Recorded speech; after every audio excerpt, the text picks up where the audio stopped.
하나님의 말씀은 누가복음 11장 27절에서 32절까지 말씀입니다. 제가 봉독에 올립니다. 27절. 이 말씀 하실 때에 무리 중에서 한 여자가 음성을 높여 가로되 당신을 뵌 태와 당신을 먹인 젖이 복이 있도소이다 하니 예수께서 가라사대 오히려 하나님의 말씀을 듣고 지키는 자가 복이 있느니라 하시니라. 무리가 모였을 때 예수께서 말씀하시되 이 세대는 악한 세대라. 표적을 구하되 요나의 표적 밖에는 보일 표적이 없나니 요나가 니느웨 사람들에게 표적이 됨과 같이 인자도 이 세대에 그러하리라. 심판때에 남방 여왕이 일어나 이 세대 사람을 정죄하리니 이는 그가 솔로몬의 지혜로운 말을 들으려고 땅끝에서 왔음이니와 솔로몬보다 더 큰 이가 여기 있으며 심판때에 니느웨 사람들이 일어나 이 세대의 사람을 정죄하리니 이는 그들이 요나의 전도를 듣고 회개하였음이니와 요나보다 더 큰 이가 여기 있느니라. 아멘. 할렐루야. 반갑습니다. 이제 날씨가 봄이죠. 들녘에 나가면 이제 새싹들이 많이 올라올 겁니다. 우리가 그걸 보고 하나님의 솜씨가 얼마나 아름다운지 하나님께 감사해야 되겠죠. 오늘도 우리 하나님께서 우리에게 귀한 말씀을 주실 줄 믿습니다. 오늘 말씀은 설교 제목이 말씀을 듣고 지키라는 거예요. 말씀을 들으면서 그치면 안 되죠. 실천이 중요한 것입니다. 실천이. 그래서 살펴볼게요. 27절. 이 말씀 하실 때에 26절까지 예수님께서 말씀을 많이 하셨죠. 많은 무리들 앞에서. 그때 말씀을 가만히 듣고 있는 사람 중에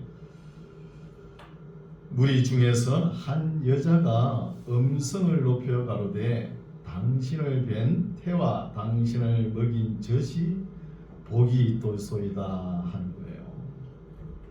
그러나 이 여인이 하는 말은 예수님을 뵌 태와 예수님을 먹인 젖이 복이 있다 그러죠. 그러면은 어머니가 복이 있다는 거 아닙니까?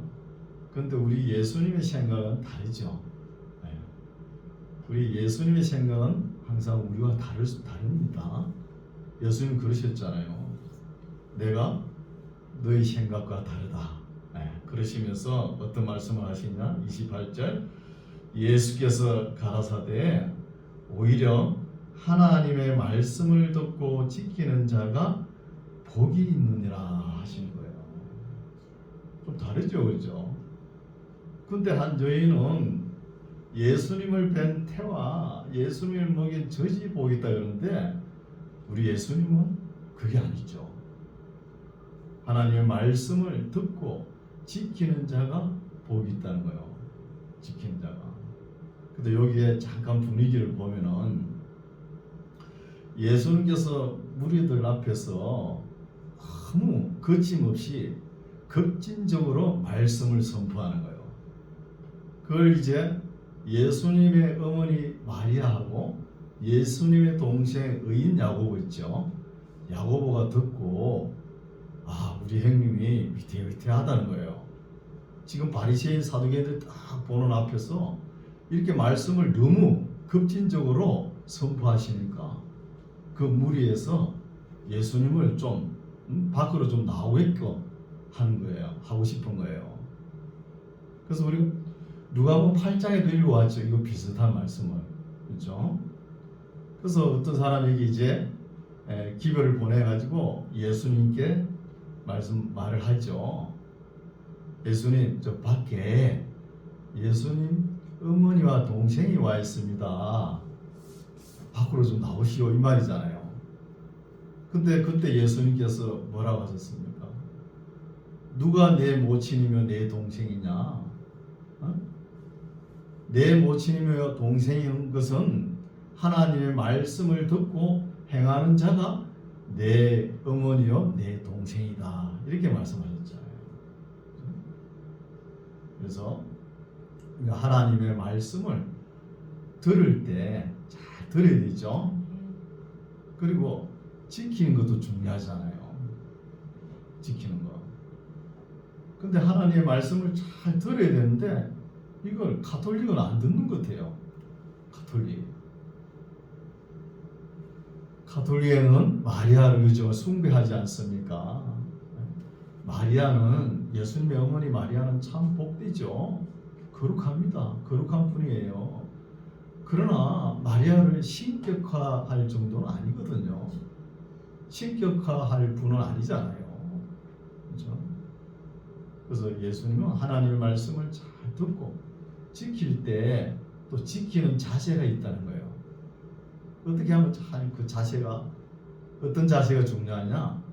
하나님의 말씀을 잘 듣고 기쁨이 있어야 되는 거예요. 기쁨이. 억지로 뭐 지키는 거 있잖아요. 하나님 기뻐하지 않습니다. 말씀을 잘 들으면서 이것이 진리구나 믿음이 생기고 마음이 기쁘고 또 감동이 되고 감격이 되고 기뻐서 하나님을 사랑하고 감사하는 마음으로 지키라는 거예요. 감사하는 마음. 그러나 그 당시에 종교 지도자는 어땠어요? 바리새인들은 억지로 지키죠. 외식하면서 거칠애로 마지못해 지키지 않습니까? 그때 지도자들은 11조 확실합니다. 박하, 유황, 그죠? 모든 거 다 따져가지고 채소까지도 11조에 확실하게 내는 거예요. 안식일 거룩하게 지킵니다. 그럼 우리가 요한복음서 읽어보면 어때요? 내 속에 하나님을 사랑하는 마음이 없다는 거예요. 그러면 끝나버리는 거예요. 우리가 하나님께 예물을 드릴 때 항상 먼저 감사해야 됩니다. 감사한 태도가 뭐예요? 하나님을 사랑하고 내 이웃을 사랑하는 마음을 항상 간직하면서 드리라는 거예요. 그런데 오늘날은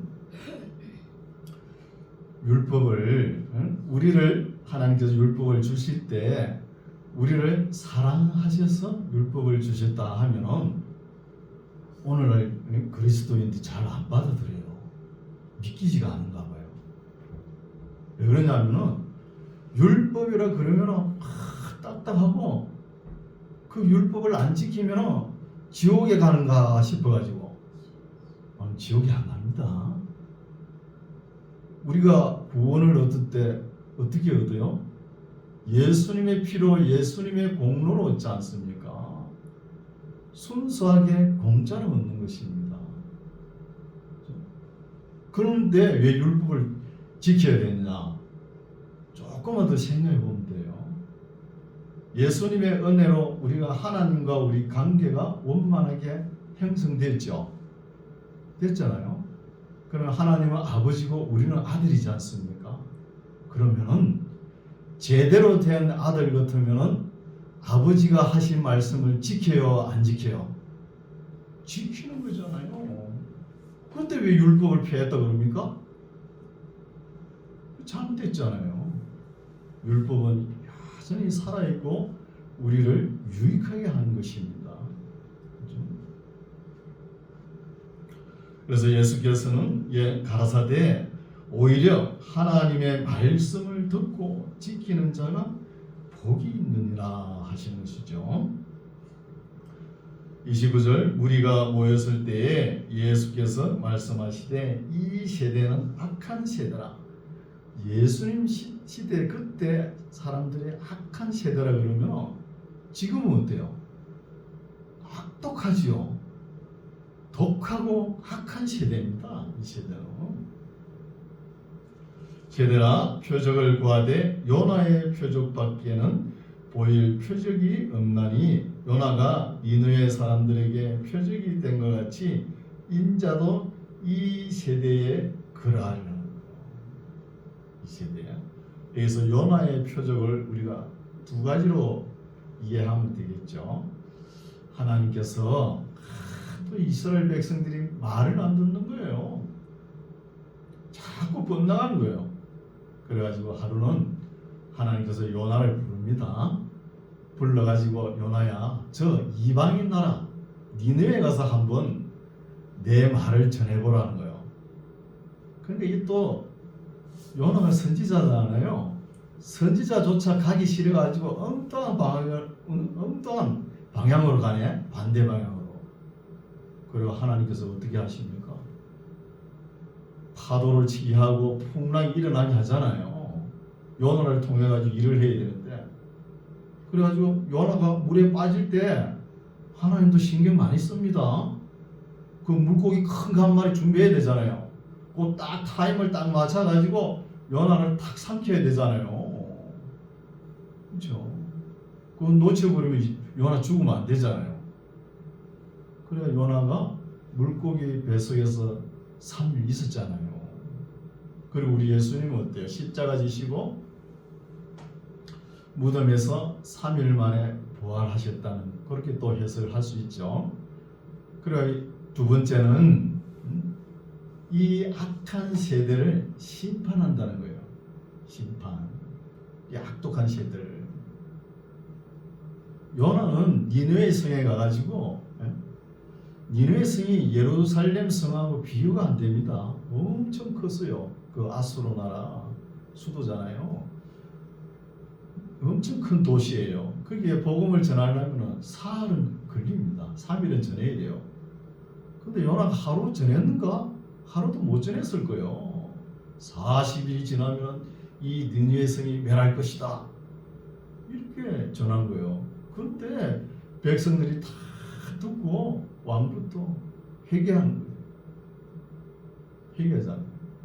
근데 지금 이 말씀의 본문에 나온 그 시대는 요나보다 더 큰 예수님께서 오셔가지고 기적과 표적을 행했는데 너희들이 듣지 않는 거 아니냐, 회개하지 않는 거 아니냐. 그러니까 요나가 전한 니느웨 사람들이 와서 너희들을 심판할 것이라는 거예요. 그 표적을 이야기하는 것이죠. 이해가시죠? 너희들을 심판할 사람들이 요나의 표적을 일으킨 니느웨 사람들이 너희들을 심판할 것이라는 것입니다. 31절, 심판 때에 또 남방 여왕이 일어나 이 세대 사람을 정죄하리니 이는 그가 솔로몬의 지혜로운 말을 들으려고 땅끝에서 왔음이언이라는 거예요. 남방 여왕, 서바 여왕이라고 그러죠. 다른 복음서는, 그렇죠? 서바 여왕이거든요. 서바는 오늘날 예멘입니다. 예멘에서 예루살렘까지 올라오면 상당히 먼 거리입니다.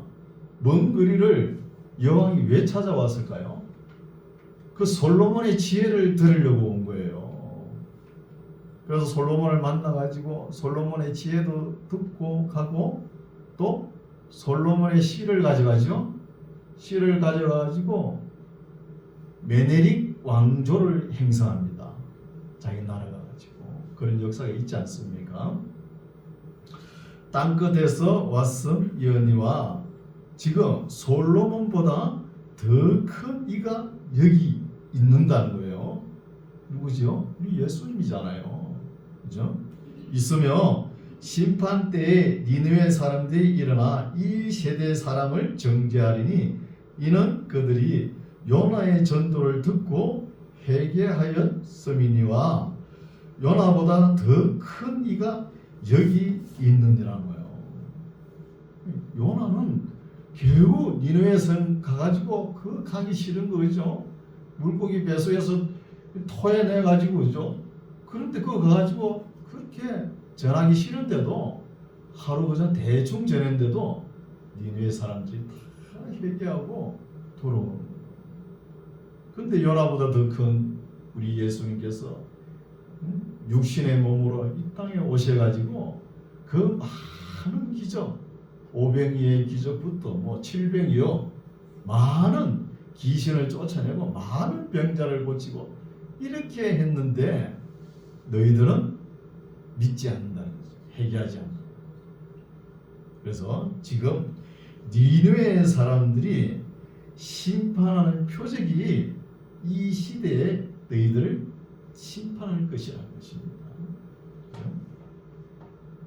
33절 누구든지 등불을 켜서 움속에나 말 아래 두지 아니하고, 말하면은 오늘 젊은이들 또 잘 몰라요. 그렇죠?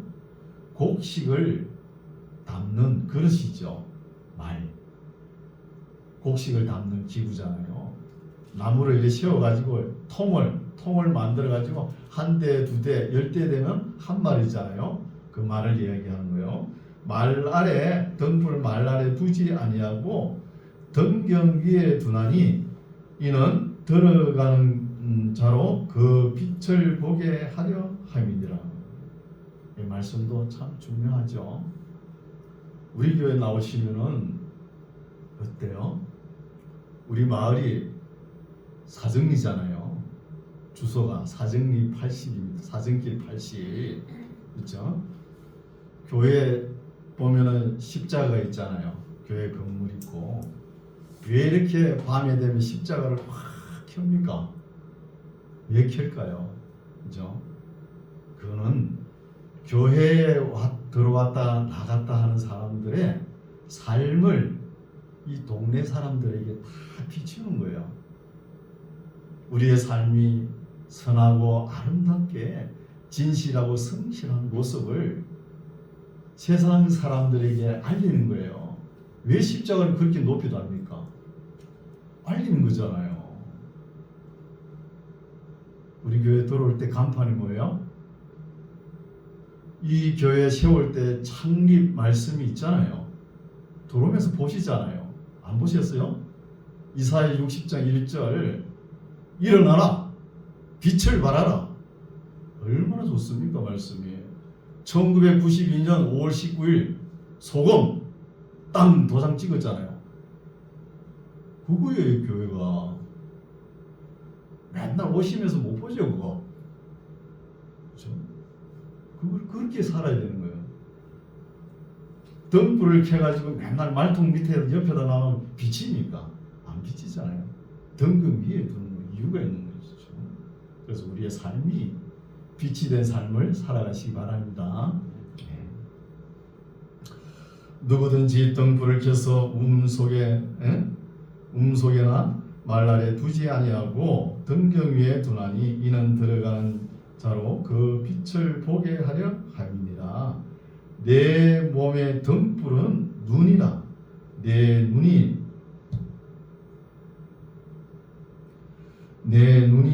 뭐죠?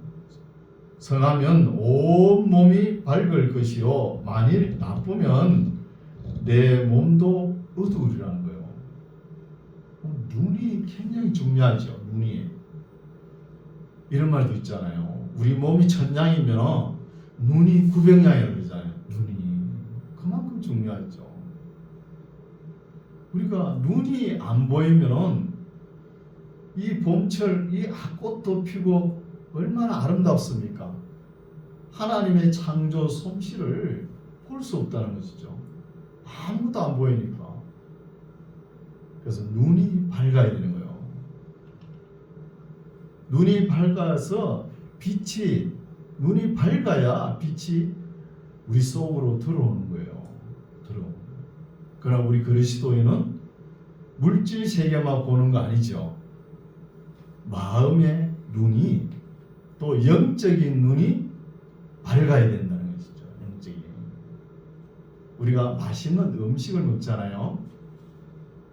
음식을 뭐라 그래요? 맛있는 거. 먹어본다 그러죠. 보는 거예요. 먹어본다. 또 믿음도 믿어본다 그러죠. 하나님의 말씀도 들어본다 그러지 않습니까? 들어보는. 그래서 이런 거는 본다는 말은 마음의 눈이 열려 있기 때문에 본다는 것입니다. 우리가 하나님의 말씀을 들을 때 이게 진리구나 이런 감각이 와야 된다는 것이죠. 진리구나 할 때 우리 마음속에 빛으로 다가오는 것이죠. 그러면 우리 몸이 밝아지는 것이죠. 그래서 눈이 중요하죠. 35절 그러므로 내 속에 있는 빛이 어둡지 아니한가 보라.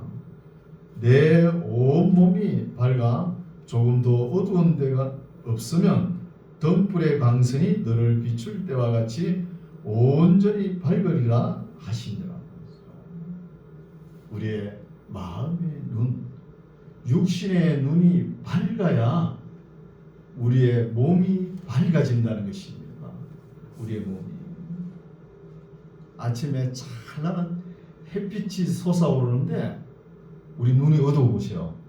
아무것도 안 보이는데요. 그 얼마나 답답하겠습니까? 여러분 아침에 자고 일어나면은 사물이 보인다는 거 감사하시기 바랍니다. 감사하시기 바랍니다.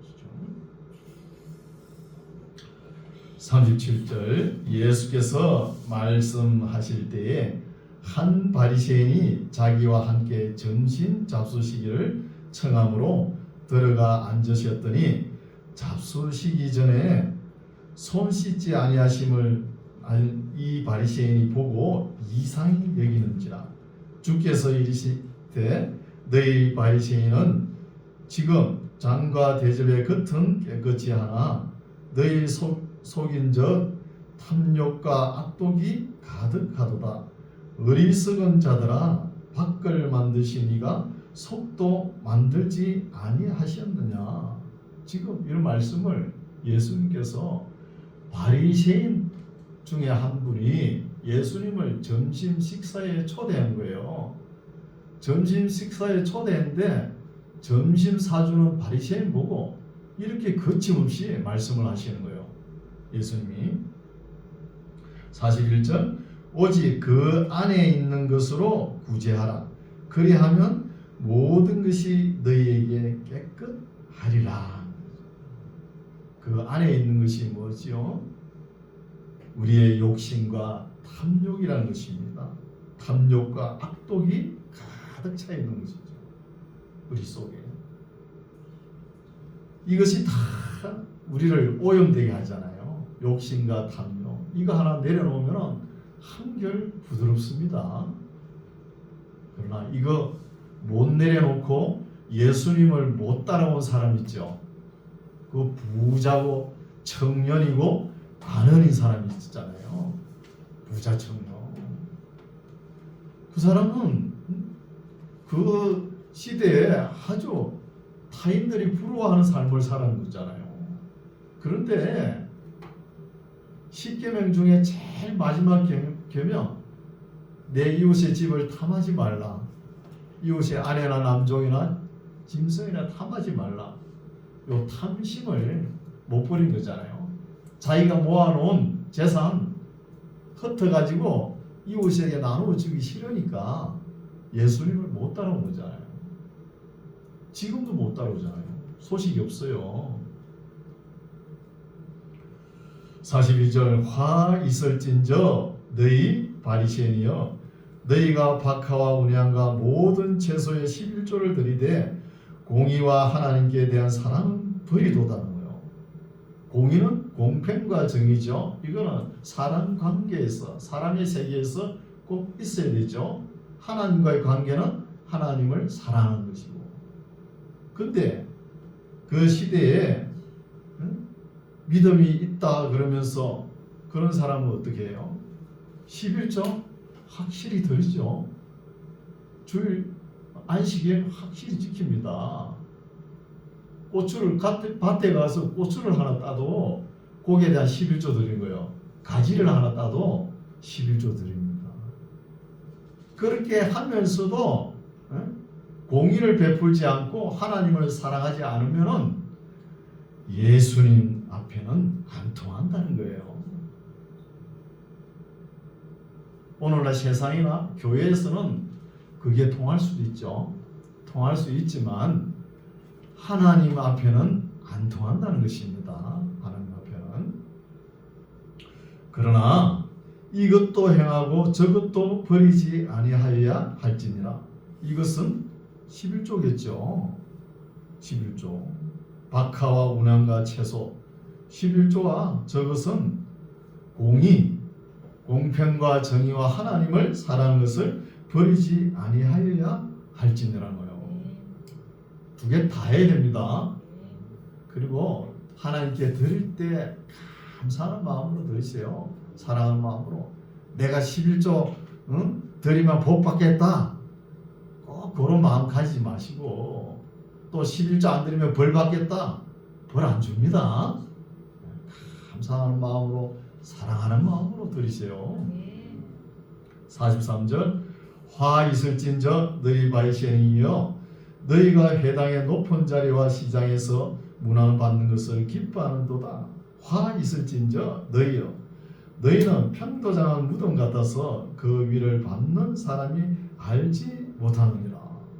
우리 예수님 바리새인 집에 가서 식사하려고 갔는데 식사를 했어요, 안 했어요? 그 집에서 말을 하다 보니까 식사를 했는지 안 했는지 모르겠어요. 아마 그냥 나오신 것 같아요. 45절 한 율법사가 예수께 대답하여 가로되 선생님 이렇게 말씀하시니 우리가 모욕하십니다. 기분 나쁘다는 소리죠.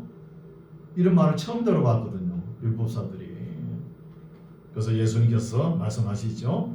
가라사대 화 있을진저 또 너희 율법사여. 바로 저주가 나옵니다. 율법사여 지기 어려운 짐을 사람에게 지우고 너희는 한 손가락도 이 짐에 대지 않는다는 거예요. 율법을 갖다가 잔뜩 해석을 해놔가지고 백성들에게 잔뜩 짐만 지워놓고 자기네들은 손도 까딱 안 한다는 거예요. 유대인도 율법 많이 해석 안 했죠. 미시나, 미드라시, 할라카, 하카다, 탈무드, 토셰타, 브라이다 얼마나 해석을 많이 해놨습니까?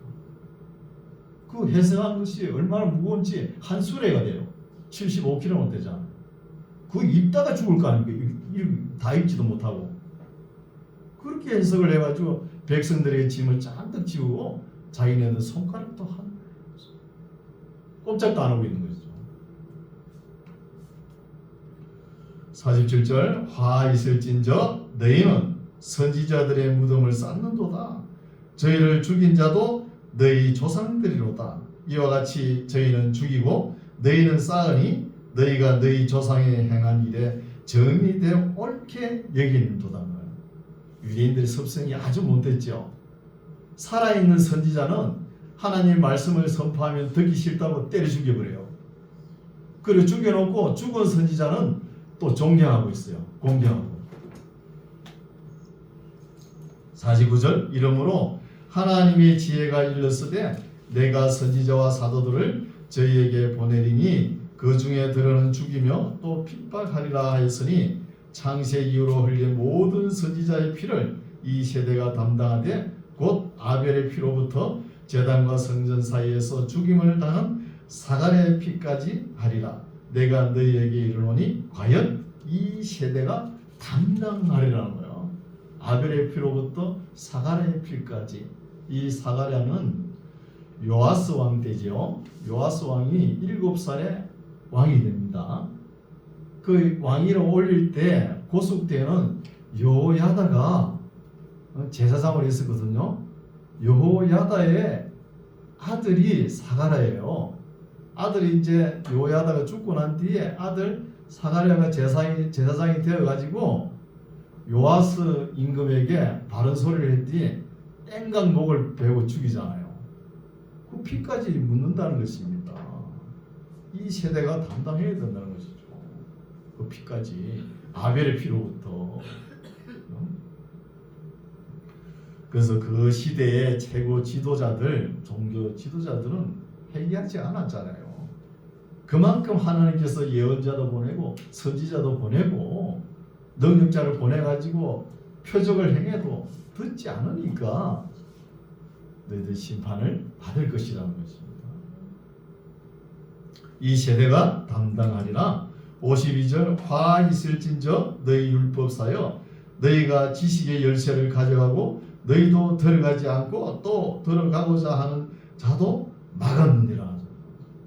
지식의 열쇠를 가지고 자기도 들어가지 않으면서 하나님의 말씀을 듣고 회개하고 저 천국을 소망하고 하늘나라에 들어가고 싶어 갱간한 삶을 살고자 하는 사람들도 못하게끔 딱 길목에 길을 막고 있네. 이런 행동을 어디서 합니까? 오늘날 신학대학 교수들이 하고 있어요. 교수들이. 여러분 유명한 조직 신학대학 교수인데 이 사람이 WCC 세계 종교 교회 협의회잖아요. 거기에 행사에 참석해가지고 어떤 소리를 하냐 하면 하갈의 영이여 어서 오시옵소서, 우리아의 영이여 어서 오시옵소서, 일본 원자탄에 죽은 사람 영혼이여 어서 오시옵소서, 잔다라크 영혼이여 오시옵소서 이러고 있는 거예요. 그것도 하는 행동이 뭐예요?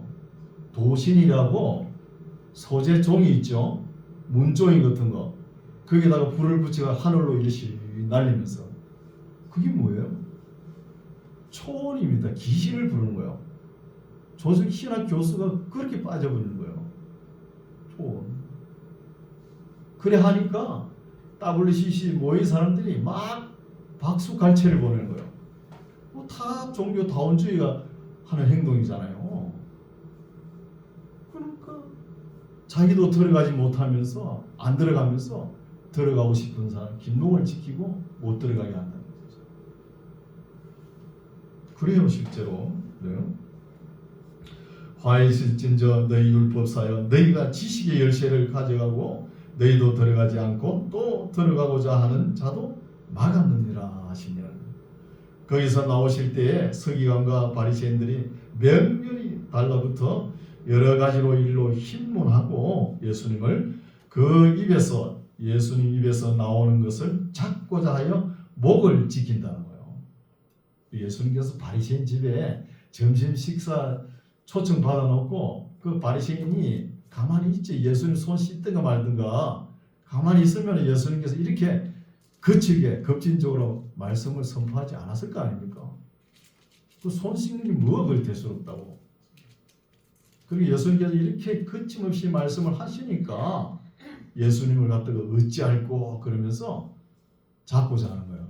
잡고자 해가지고 길목을 딱 지키잖아요. 근데 예수님께서 이때부터 사역에 어려움을 당하는 거예요. 어려움. 12장 그 동안에 물이 수만 명이 모여 서로 밟힐 만큼 되었더니 수만 명이 모였다고 된 것이 아닙니다. 예수께서 먼저 제자들에게 말씀하여 가라사대 바리새인들이여 누룩 곧 외시 위선이죠. 위선을 주의하라. 감추인 것이 드러나지 않을 것이 없고 숨은 것이 알려지지 않을 것이 없나니 이러므로 너희가 어두운 데서 말한 모든 것이 광명한 데서 들리고 너희가 골방에서 귀에 대고 말한 것이 집 위에 전파되리라. 내가 내 친구 너희에게 제자들에게 말하노니 몸을 죽이고 그 후에는 능히 더 못하는 자들을 두려워하지 말라. 기껏 해봤자 몸밖에 죽이지 못하는 거 그거 세상 권력자들 두려워하지 말라는 것이죠.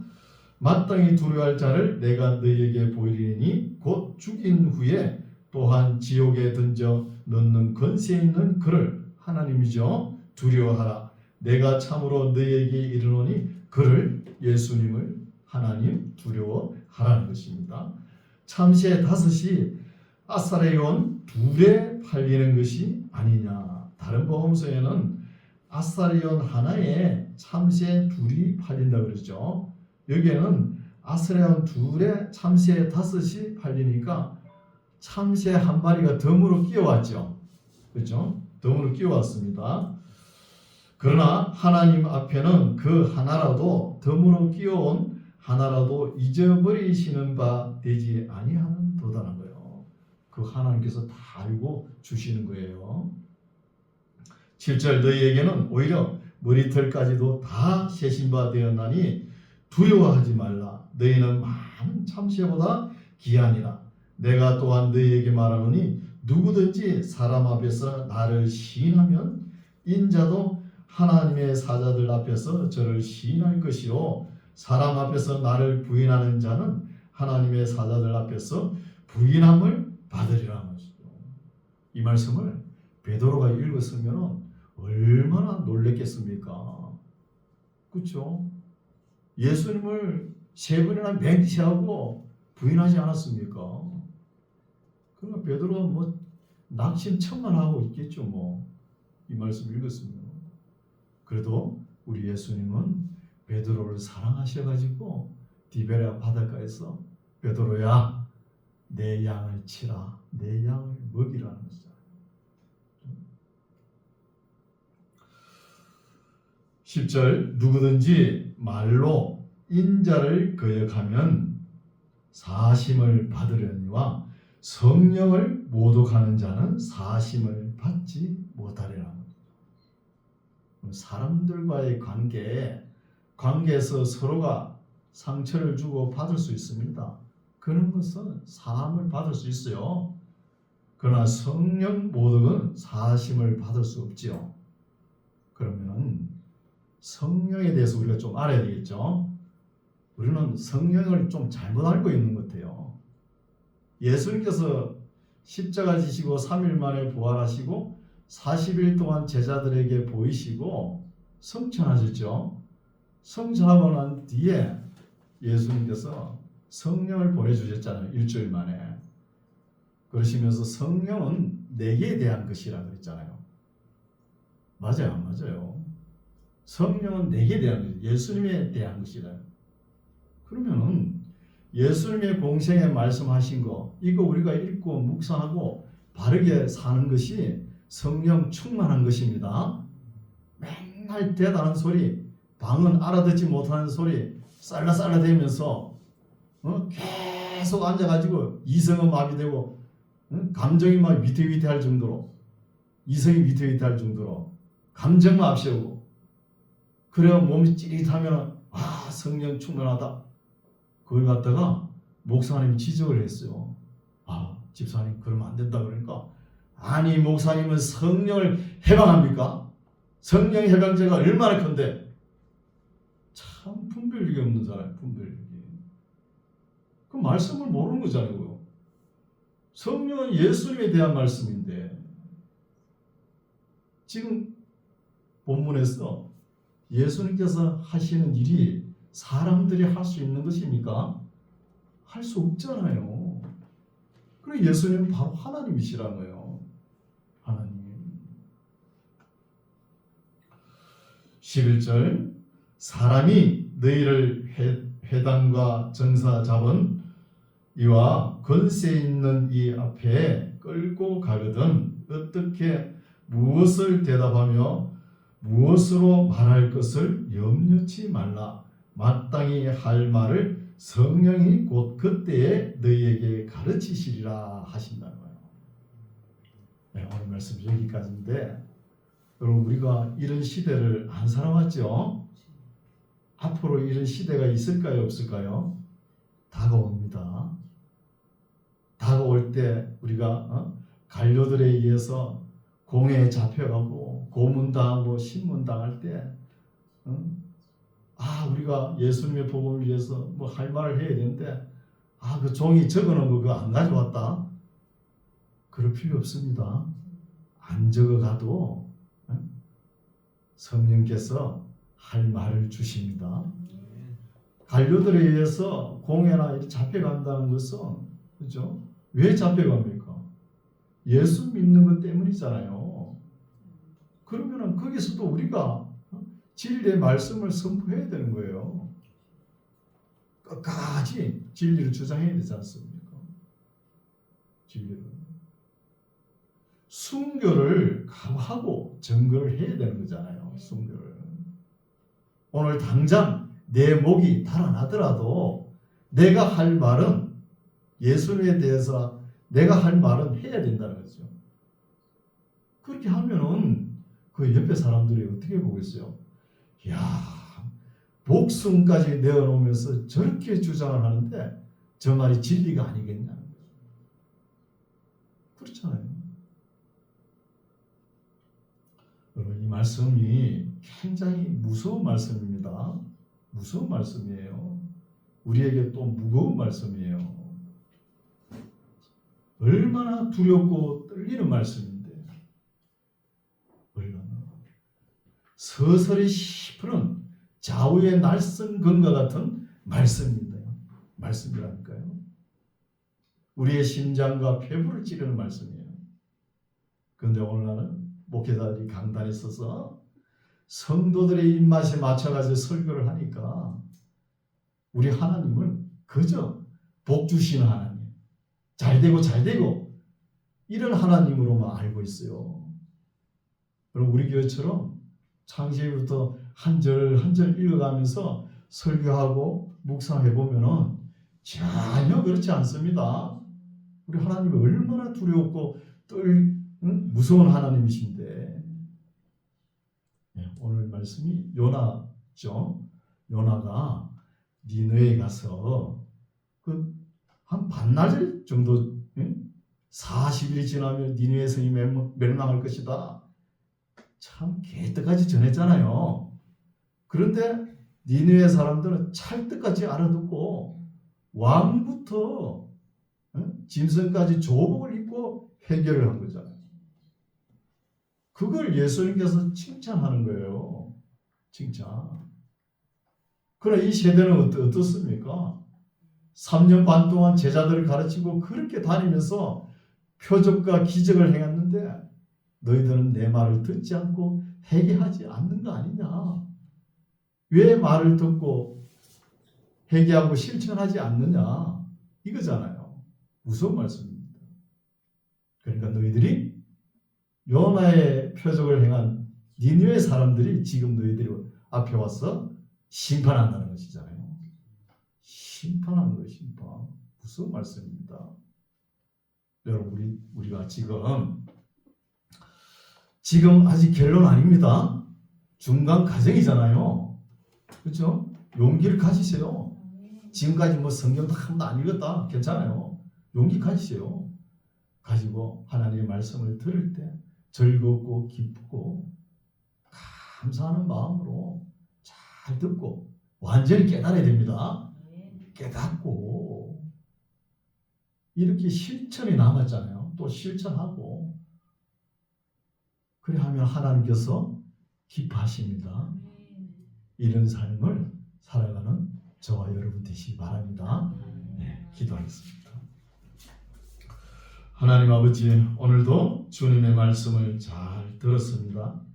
우리가 잘 배워서 깨닫고 즐거워하며 이를 실천하여 하나님의 뜻이 이 땅에서 우리를 통해서 이 시대에 이루어지게 하여 주시옵소서. 예수님 이름으로 기도드립니다. 아멘.